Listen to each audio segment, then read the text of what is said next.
किसी नगरी में एक युवक रहा करता था। वह युवक बहुत ही शर्मीला था। वह इतना शर्मीला था कि यहाँ तक कि जिन्हें वह जानता था, पहचानता था, उनसे भी बात करने में उसे बहुत शर्म आया करती थी।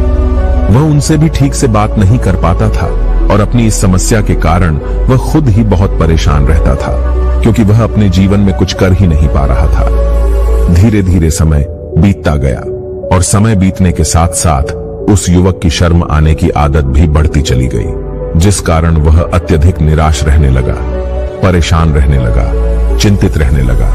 उसे यह समझ नहीं आ रहा था कि वह अपनी इस समस्या से किस तरह से छुटकारा पाए। उसके घर वाले भी अब उसकी इस समस्या को लेकर बहुत चिंतित रहने लगे थे। वे सोचते थे इसका क्या होगा, या अपने जीवन में कुछ कर पाएगा भी या नहीं। जब भी वह कहीं पर काम के लिए जाता तो लोग उसके इस सीधेपन का फायदा उठाते, उसे परेशान करते। वह कुछ ज्यादा कह नहीं पाता था, जिस कारण उसे कोई कुछ भी कह देता और वहां से चला जाता। इन्हीं सब कारणों की वजह से उसका मन कहीं भी किसी भी काम में नहीं लगता। वह हर काम को कुछ ही दिनों में छोड़ दिया करता। उसके मन में बहुत कुछ चल रहा था। उसके मन में विचारों के तूफान उठ रहे थे। वह सबसे बहुत कुछ कहना चाहता था, लेकिन अपनी इस आदत के कारण वह किसी से कुछ नहीं कह पा रहा था। वह अंदर ही अंदर घुटता जा रहा था। सारे विचार, सारी बातें उसके मन में ही दबी पड़ी थी, लेकिन कभी भी वह किसी से भी अपने मन की बात नहीं बताता था। जब छोटा सा बच्चा था तब उसे लोग बहुत पसंद करते थे। उसकी इस आदत को भी लोग सराहते थे, लेकिन इसी आदत की वजह से जब वह बड़ा हो गया तो इसी आदत के कारण उसे अपना जीवन जीने में भी अत्यधिक परेशानियां उठानी पड़ रही थी। और वह युवक भी अपनी इस गलती के कारण बहुत परेशान रहता। अपनी इस एक आदत से छुटकारा पाना चाहता था। वह चाहता था कि वह लोगों से अपने मन की बात खुलकर कह पाए। वह जो कुछ करना चाहता है, जो कुछ कहना चाहता है, वह सबसे वह खुलकर कह सके, कर सके। लेकिन जब भी कोई दूसरा उसके सामने आता तो उसकी जुबान मानो खुलती ही नहीं। यहाँ तक कि वह अपने माता पिता के सामने भी ठीक से बात नहीं कर पाता था। केवल उसके कुछ मित्र थे जिनसे वह अपने मन की बात कर पाता था। जब भी वह किसी बात का जवाब देता तो लोग उसकी हंसी उड़ाते। लोग कहते कि आज तो तेरे मुंह में भी जबान आ गई है। यह समस्या दिन ब दिन बढ़ती चली जा रही थी और इस समस्या के कारण अब उसके पिता भी अत्यधिक चिंतित रहने लगे थे। वह चाहते थे कि उनका बेटा भी दूसरों के सामने अपने मन की बात रख सके, लेकिन एक दिन जब अपने उस बेटे को दूसरों के सामने शर्मिंदा होता हुआ देख रहे थे, तभी उन्हें बहुत क्रोध आया और वह अपने बेटे को खरी खोटी सुनाने लगे। उन्होंने उसे इतना डांट दिया कि वह युवा लड़का अत्यधिक क्रोधित हो गया और वहां से बिना कुछ कहे चला गया। शाम हो चुकी थी और अब तक उनका बेटा घर नहीं लौटा था। माता और पिता दोनों बड़े ही चिंतित थे। वे अपने बेटे को वापस घर पर देखना चाहते थे, लेकिन युवा लड़का तो भागते भागते पहाड़ की चोटी पर जा पहुंचा था। वह वहां से नीचे की ओर झांक रहा था और ईश्वर से कह रहा था, हे भगवान, आपने मुझे ऐसा क्यों बनाया? लोग मेरा मजाक उड़ाते हैं, लोग मेरी हंसी उड़ाते हैं। जब मैं इस दुनिया में अपने मन की बात रख ही नहीं सकता, मैं किसी से कुछ कह ही नहीं सकता, तो फिर मैं इस जीवन को जीकर क्या करूंगा? जब भी मैं किसी से कुछ कहने की कोशिश करता हूं तो लोग मेरा मजाक बनाते हैं, मेरी हंसी उड़ाते हैं। यहां तक कि वह मुझसे कुछ भी कहकर चले जाते हैं और मैं उनका जवाब नहीं दे पाता। ऐसा जीवन जीकर मुझे क्या मिलेगा? इसलिए मैं तेरे पास आ रहा हूं। इतना कहकर जैसे ही वह युवक कूदने की तैयारी कर रहा था कि तभी पीछे से आवाज सुनाई पड़ी, बेटा, जान देना तो बहुत आसान है, लेकिन इस जान को तुम वापस नहीं पा सकोगे। जैसे ही यह आवाज उसके कानों में पड़ी, वह पीछे मुड़कर देखने लगा। उसने जैसे ही पीछे मुड़कर देखा, उसने पाया कि एक बौद्ध भिक्षु उसके पीछे खड़े हैं। उन्हें देखकर वह डर सा गया और अपने कदम पीछे खींच लिए और चुपचाप वहां पर खड़ा हो गया। अपनी आदत के कारण वह उनसे कुछ कह नहीं पा रहा था। तभी बौद्ध भिक्षु उस युवक से कहते हैं, बेटा, क्या बात है? आखिर तुम यहां पर क्या कर रहे हो और तुम अपने इस जीवन को क्यों समाप्त करना चाहते हो? यह अनमोल जीवन बहुत कम लोगों को नसीब होता है और तुम्हें यह जीवन व्यर्थ लगता है। इस पर वह युवक कहता है, नहीं नहीं, कुछ नहीं, मैं तो बस यहां पर खड़ा होकर देख रहा था। तभी बौद्ध भिक्षु उस युवक से कहते हैं, बेटा, मैं जानता हूं कि तुम यहां पर क्या करने आए थे। तुम मुझसे कुछ नहीं छुपा सकते, लेकिन मैं चाहता हूं कि तुम अपनी समस्या मुझसे खुद बताओ। तभी मैं उसका समाधान तुम्हें बता पाऊंगा। यदि तुम चाहते हो कि कोई तुम्हारी मदद करे तो उसके लिए पहले तुम्हें ही आगे बढ़ना होगा। यदि तुम चाहते हो कि मैं तुम्हारी समस्या का समाधान करूं तो तुम्हें मुझे अपनी समस्या बतानी होगी, वरना मैं कुछ नहीं कर सकूंगा। उन बौद्ध भिक्षुओं की यह बात सुनकर वह युवक कहता है, नहीं नहीं, मैं ठीक हूं, मैं सच कह रहा हूं। उस युवक की यह बात सुनकर बौद्ध भिक्षु उस युवक से कहते हैं, ठीक है बेटा, यदि तुम नहीं चाहते कि मैं तुम्हारी मदद करूं तो कोई बात नहीं, मैं तुम्हारी बात पर विश्वास कर लेता हूं। लेकिन तुम्हें भी मेरी एक बात पर विश्वास करना चाहिए कि मैं तुम्हारी मदद के लिए ही यहां पर आया हूं। तुम चाहो तो तुम अपनी समस्या मुझे बता सकते हो और मैं तुम्हारी इस समस्या का समाधान भी अवश्य करूंगा। इसका जवाब देते हुए युवक उन बौद्ध भिक्षु से कहता है, नहीं नहीं, मैं ठीक हूं, आप जाइए। इस पर वह बौद्ध भिक्षु उस युवक से कहते हैं, ठीक है बेटा, यदि तुम चाहते हो कि मैं यहां से चला जाऊं तो मैं यहां से चला जाता हूं, लेकिन मेरी एक बात याद रखना, मेरे जाने के बाद मैं तुम्हारी कोई मदद नहीं कर पाऊंगा और हो सकता है कि तुम्हारी मदद के लिए कोई और आगे भी ना आए। इतना कहकर बौद्ध भिक्षु पीछे की ओर मुड़े और अपने मार्ग में आगे बढ़ने लगे। वो युवक वहीं पर खड़ा होकर यह सब देख रहा था। जैसे ही वह कुछ दूर पहुंचे तभी उस युवक ने जोर से आवाज लगाई, हे गुरुदेव, मेरी समस्या बहुत बड़ी है, क्या आप उसका समाधान कर सकेंगे? क्या आप मुझे उसका समाधान दे सकेंगे? यह सुनकर बौद्ध भिक्षु वहीं पर खड़े हो गए। पीछे मुड़कर उन्होंने उस युवक की बात का जवाब देते हुए कहा, बेटा, इस दुनिया में कोई भी ऐसी समस्या नहीं है जिसका कोई समाधान न हो। यदि तुम मुझे अपनी समस्या बताओगे तो मैं उसका समाधान अवश्य करूंगा। तभी वह युवक उन बौद्ध भिक्षु से अपनी समस्या बताते हुए कहता है, गुरुवर, मेरी एक बहुत बड़ी समस्या है कि मैं शर्मीला हूं, जिस कारण मैं किसी से कोई बात नहीं कर पाता। यहां तक कि मैं अपने मन की बात भी किसी को नहीं बता पाता। जब भी मैं किसी से बात करने की कोशिश करता हूं तो लोग मेरा मजाक उड़ाते हैं। जब भी मुझे कोई खरी खोटी सुनाता है, उल्टी सीधी बातें करता है, तो मैं उनका जवाब नहीं दे पाता।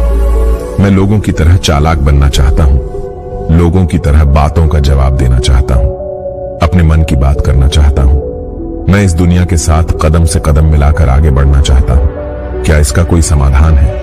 उन भिक्षु ने उस युवक की सारी बातें ध्यानपूर्वक सुनी और फिर जवाब देते हुए कहते हैं, बेटा, जरूरत से ज्यादा शर्मीला होना, इसका अर्थ यह है कि तुम्हारे अंदर कोई डर है जिसे तुम पहचान नहीं पा रहे, जिस कारण उसका समाधान करने में भी असमर्थ हो। शर्म करना अलग बात है और डरना अलग। जब हमारे भीतर डर होता है तब हम कहीं भी किसी से भी कोई भी बात नहीं कर सकते। हमें चारों तरफ केवल डर ही नजर आता है और हम हर जगह से डरते ही रहते हैं, लेकिन इसे शर्माना नहीं कहते। शर्म तो बस एक हद तक तुम्हें चुप रख सकता है। फिर वह बौद्ध भिक्षु उस युवक से कहते हैं, बेटा, तुम सबसे अधिक किससे शर्माते हो? युवक इसका जवाब देते हुए कहता है, गुरुवर, मुझे अपने पिता से बात करने में बहुत शर्म आती है, मैं उनके सामने कुछ बोल ही नहीं पाता। तभी वह बौद्ध भिक्षु उस युवक से कहते हैं, अच्छा, तो यह बताओ, जब तुम अपने पिता से बात कर रहे होते हो या फिर बात करने का प्रयास करते हो तो तुम्हारे मन में कैसे ख्याल आते हैं? युवक इसका जवाब देते हुए कहता है, गुरुवर, जब भी मैं अपने पिता से बात करने का प्रयास करता हूं तो मुझे ऐसा लगता है कि मानो मेरे पिता अभी मुझे डांट देंगे, मुझ पर क्रोध करेंगे, मुझसे या नाराज हो जाएंगे, और कहीं ना कहीं मुझे यह भी लगता है कि मैं कुछ गलत बात ही करूंगा। यहां तक कि मेरे मन में ऐसे भी ख्याल आते हैं कि शायद मेरे पिता मुझसे प्यार ही नहीं करते। परंतु गुरुवर, आप कहते हैं कि शर्म अलग है और डरना अलग बात है, तो क्या कोई ऐसा उपाय है जिससे मुझे डर ही ना हो? क्या कोई ऐसा रास्ता है जिससे मेरे अंदर का यह डर पूरी तरह से समाप्त हो जाए? कृपा करके मुझे इस समस्या का समाधान बताइए। मुझे अपने इस डर से बाहर निकलना है। मुझे लोगों की तरह अपने इस जीवन को खुलकर जीना है। उस युवक की ये सारी बातें सुनकर बौद्ध भिक्षु उस युवक से कहते हैं, जाओ और अपने पिता से कहो कि मुझे कुछ काम करना है और उसके लिए मुझे आपसे कुछ धन चाहिए। यदि तुम उनसे धन मांगने में कामयाब हो गए तो मैं तुम्हें तुम्हारी समस्या का समाधान अवश्य बताऊंगा। वह युवक काफी घबरा गया। उसने उन गुरुवर से कहा, हे गुरुवर, मुझे यह कार्य न दीजिए, मैं उनसे कुछ नहीं कह पाता। उनके सामने तो मेरी बोलती तक बंद हो जाती है। मैं उनसे धन भला कैसे मांगूंगा। यह बात सुनकर बौद्ध भिक्षु उस युवक से कहते हैं, तब तो तुम्हारी समस्या का कोई भी समाधान नहीं है और न ही तुम कभी भी अपने जीवन को खुलकर जी पाओगे। यह बात सुनकर युवक उन भिक्षुओं से कहता है, गुरुवर ऐसा न कहे, कृपा करके मुझे कोई और कार्य बताइए, कोई ऐसा कार्य जिससे मेरे अंदर का डर पूरी तरह से समाप्त हो जाए, कोई ऐसा समाधान बताइए। इसका जवाब देते हुए वह बौद्ध भिक्षु उस युवक से कहते हैं, बेटा, यदि तुम्हें अपने अंदर के डर को समाप्त करना है तो पहले तुम्हें मेरा यह कार्य करना होगा जो मैंने तुम्हें कहा है। वह युवक घबराकर काफी देर सोच विचार करने के बाद उन गुरुवर से कहता है, ठीक है, यदि आप चाहते हैं कि मैं इस कार्य को करूं तो मैं इसे करने का पूरा प्रयास करूंगा। इतना कहकर वह युवक अपने घर लौट जाता है। उसे देखकर उसके माता पिता बहुत खुश हो जाते हैं और वह युवक अपने पिता से डरते डरते कहता है, पिताजी, मुझे आपसे कुछ बात कहनी है। इस पर उसके पिता कहते हैं, बोलो क्या बात है। युवक आगे कहता है, पिताजी, मैं कुछ काम करना चाहता हूं और उसके लिए मुझे आपसे कुछ धन चाहिए। क्या आप मुझे कुछ धन दे सकते हैं? इतना सुनकर उस युवक के पिता ने उसकी ओर ध्यान से देखा। काफी देर देखने के बाद वह खुशी से झूम उठे और तुरंत ही उन्होंने कुछ धन अपने पुत्र के हाथों पर रख दिया और कहने लगे, बेटा, इतना धन काफी है कि तुम्हें और चाहिए। इसके जवाब में वह युवक अपने पिता से कहता है, नहीं नहीं पिताजी, इतना काफी है, मैं इतने से काम चला लूंगा। वह युवक उस धन को लेकर तुरंत दौड़ा दौड़ा उन बौद्ध भिक्षु के पास लौटा और जो धन उसने अपने हाथों में ले रखा था उसे दिखाते हुए वह कहता है, गुरुवर, जैसा आपने कहा था मैं धन लेकर आपके पास आ चुका हूं। मैंने अपने पिता से धन मांग लिया है। अब मुझे आप मेरी समस्या का समाधान बताओ। तभी बौद्ध भिक्षु उस युवक से कहते हैं, अरे इतनी जल्दी क्या है, अभी तो तुम्हें मेरे लिए एक और काम करना है, तभी मैं तुम्हें तुम्हारी समस्या का समाधान अवश्य बताऊंगा। और यदि तुम मेरे लिए इस कार्य को नहीं पूरा कर सके तो मैं तुम्हें कभी भी तुम्हारी समस्या का समाधान नहीं बताने वाला। तभी वह युवक उन बौद्ध भिक्षुओं से कहता है, हे गुरुवर, अभी तो मैंने आपके लिए एक काम किया है, अभी आप मुझे एक और काम करने के लिए कह रहे हैं। तभी बौद्ध भिक्षु उस युवक से कहते हैं, हाँ, तुम्हें मेरे लिए एक और काम करना ही होगा। वह युवक एक बार फिर से काफी देर सोच विचार कर उन बौद्ध भिक्षु से कहता है, अच्छा ठीक है, बताइए अब मुझे क्या करना है। इसके जवाब में बौद्ध भिक्षु उस युवक से कहते हैं, जाओ और यह धन जो तुमने अपने पिता से मांग कर लाया है, इस धन को वापस अपने पिता को लौटा दो और साथ साथ यह भी कहना कि पिताजी, मैं अभी काम नहीं करना चाहता, लेकिन जब समय आएगा तो मैं आपसे यह धन वापस ले लूंगा और उससे अपना काम पूरा करूंगा। यह बात सुनकर युवक एक बार फिर से ऊपर से नीचे तक पूरी तरह से कांप गया और कहने लगा, गुरुवर, आप मुझे कोई और काम सौंप दीजिए, मैं उसे जरूर करूंगा। लेकिन अब यदि मैं धन लेकर उनके पास वापस गया तो वह क्या सोचेंगे मेरे बारे में? मैं तो शर्मिंदा हो जाऊंगा उनके सामने। इसलिए गुरुवर, कृपया करके मुझे कोई और काम दे दे। तभी बौद्ध भिक्षु उस युवक से कहते हैं, बेटा, जो काम मैंने तुम्हें सौंपा है, तुम्हें उसी कार्य को पूरा करना होगा, अन्यथा तुम्हारी समस्या का समाधान मैं तुम्हें नहीं बताने वाला। काफी देर सोच विचार करने के बाद वह उन बौद्ध भिक्षु से कहता है, ठीक है गुरुवर, मैं वापस जाता हूं और यह धन लौटाकर मैं अभी आता हूं। वह तुरंत दौड़ा दौड़ा अपने पिता के पास वापस लौटा। उसने अपने पिता से कहा, पिताजी, मैं यह धन अभी नहीं लेना चाहता, अभी यह धन आप मुझसे वापस ले लीजिए। जब मुझे कोई काम पड़ेगा तो मैं आपसे यह धन वापस ले लूंगा।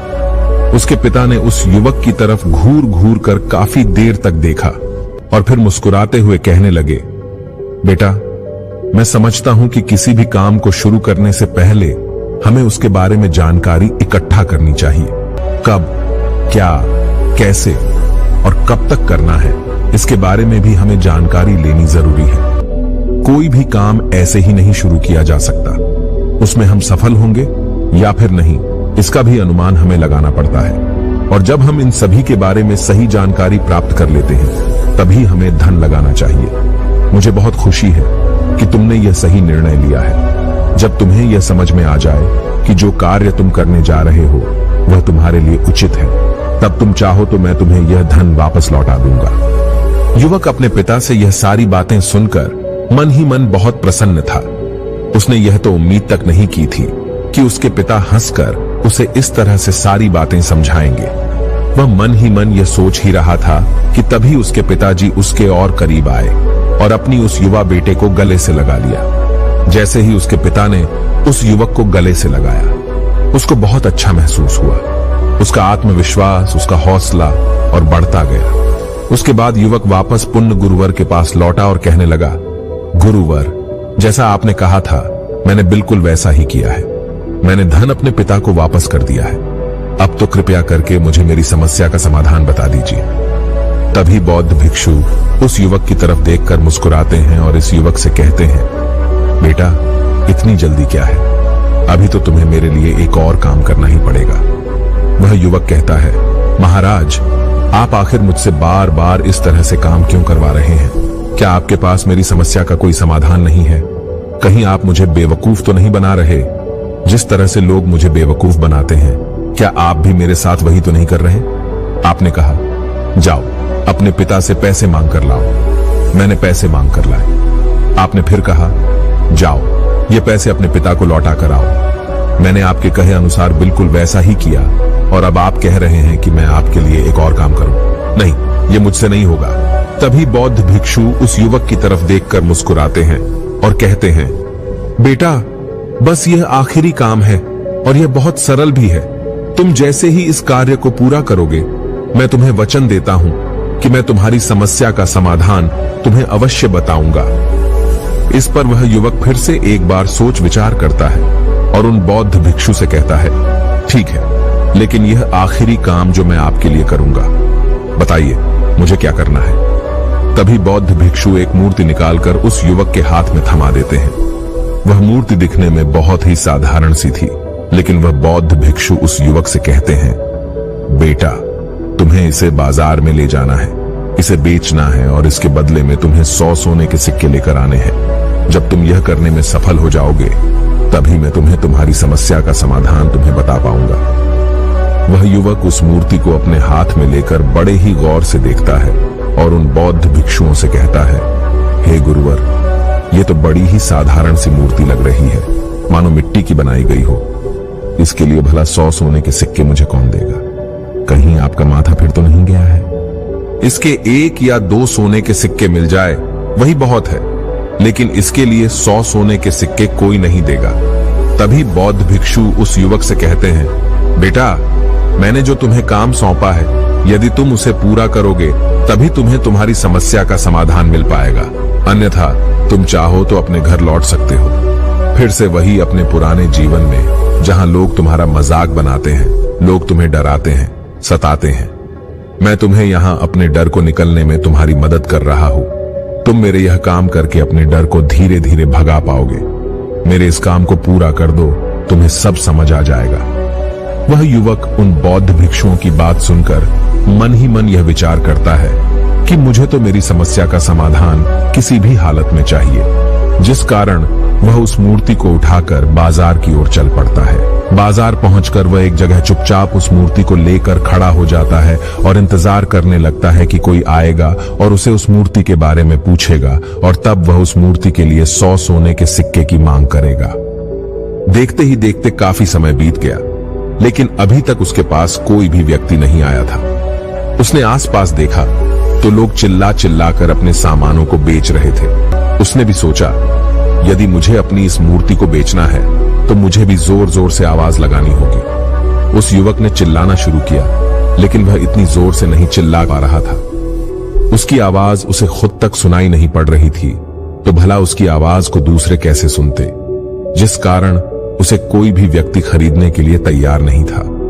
धीरे धीरे शाम का समय हो चुका था और उस व्यक्ति को यह डर था कि कहीं वह बौद्ध भिक्षु वहां से कहीं चला न जाए, अन्यथा उसे उसकी समस्या का समाधान कौन देगा।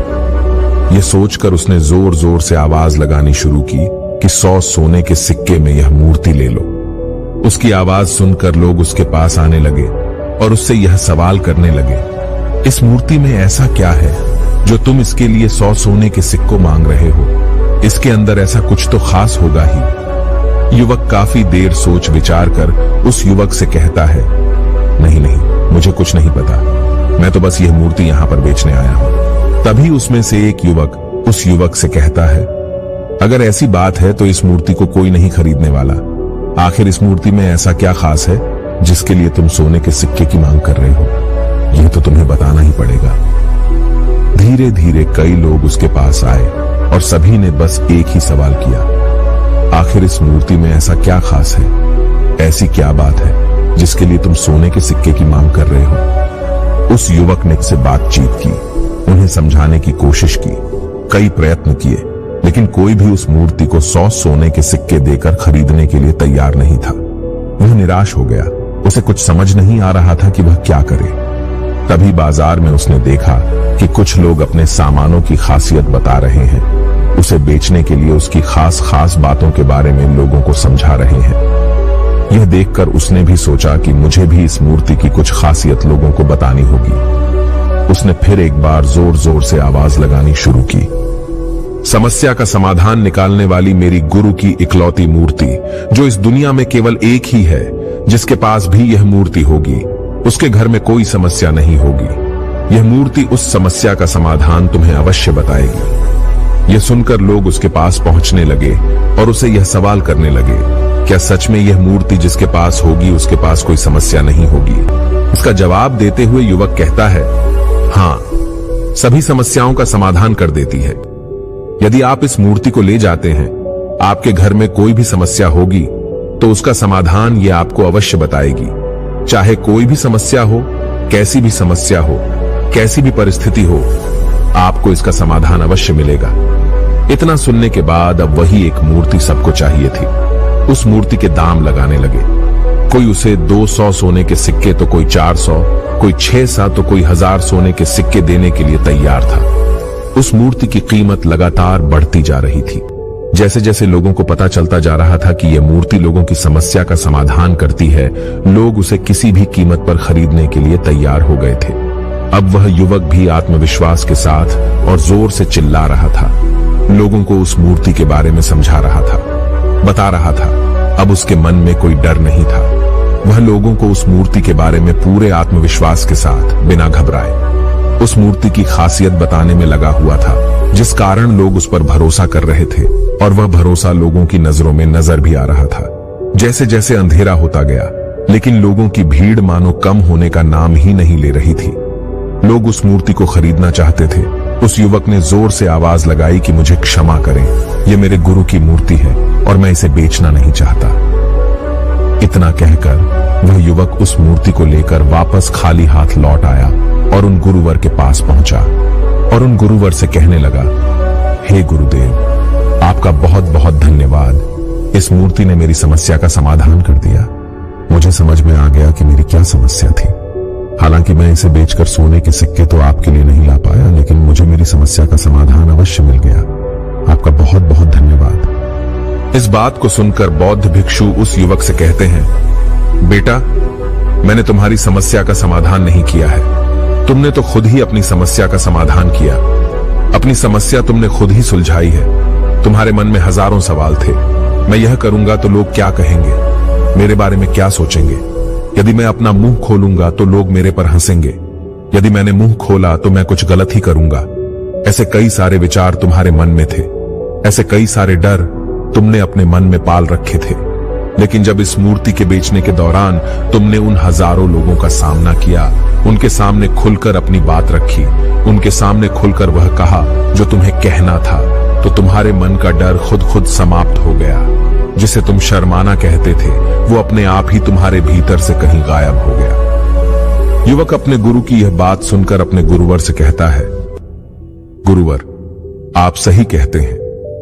आपने आज मेरे मन में वो विश्वास जगा दिया है जिसे मैं अब अपने जीवन में कुछ भी हासिल कर सकता हूं। आपका बहुत बहुत धन्यवाद। डर को धीरे धीरे खत्म करने से ना ही आपको शर्म आएगी और ना ही डर लगेगा, और जब आपके भीतर का डर हमेशा के लिए समाप्त हो जाएगा तो आप अपने जीवन में जो भी कुछ करना चाहते हैं, जो भी कुछ पाना चाहते हैं, उसका रास्ता आपके लिए पूरी तरह से साफ हो जाएगा और आप अपने मार्ग पर तेजी से आगे की ओर बढ़ने में सक्षम भी हो जाएंगे। इसलिए लोग क्या कहते हैं, क्या कहेंगे। ये सब छोड़ दीजिए और खुद पर विश्वास कीजिए।